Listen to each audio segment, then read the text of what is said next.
ଆସିଯିବେ ମୋତେ କାହିଁ ଜଣାପଡ଼ୁଛି। ପ୍ରଦୀପ ମାଝୀ କଥା ହେଇଛି, ସୁରେନ୍ଦ୍ର ସିଂ ଭୋଇ, ଏସବୁ ମୋତେ କାହିଁ ଜଣାପଡ଼ୁଛି ଅଳ୍ପ ଦିନ ଭିତରେ କଂଗ୍ରେସ ପରେ ବାହୁଡ଼ିବେ।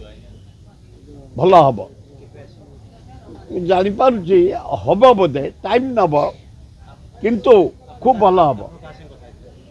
ମୁଁ ସୁରେନ୍ଦ୍ର ସିଂ ଭୋଇ ସହିତ କଥା ହେଇଥିଲି, ପ୍ରଦୀପ ମାଝୀ ସହିତ କଥା ହେଇଥିଲି।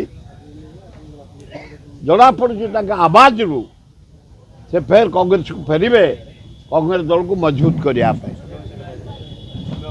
ନାଇଁ କଥା ହେଇନି, ସୌମ୍ୟଙ୍କ ସହିତ କଥା ହେଇନି। ଭକ୍ତ ବାବୁ ଉପରେ କଂଗ୍ରେସ ଦଳର ଭରସା ଅଛି ବୋଲି? ହଁ ହଁ ଅଛି, ମୋର 100% ଭରସା ଅଛି। ଆପଣ ଦେଖୁଥିବେ, ସବୁ ମୁଁ କଂଗ୍ରେସ ଫେରିବା ଦିନଠୁ ସବୁ କାର୍ଯ୍ୟକ୍ରମରେ ଯୋଗ ଦେଉଛି।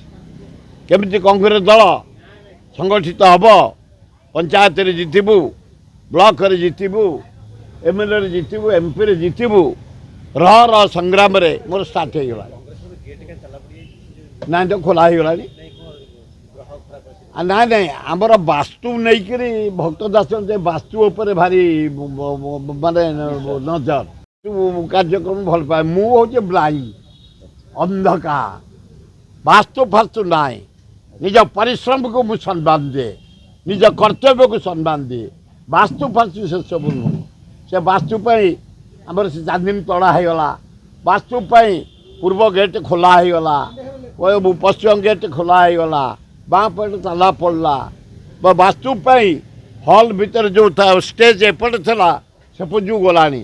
ଭକ୍ତ ଦାସ ଟିକେ ବାସ୍ତୁକୁ ବିଶ୍ୱାସ କରନ୍ତି, ତେଣୁ ସେ ତାଙ୍କ ବାସ୍ତୁ ଅନୁସାରେ, ଯେହେତୁ ପିସି ସଭାପତି ମେନ୍ କଂଗ୍ରେସ ଦଳର, ଓଡ଼ିଶା କଂଗ୍ରେସର, ସେ ଯାହା କରିବେ ଆମେ ଅନ୍ଧକାର ସମର୍ଥନ କରୁ।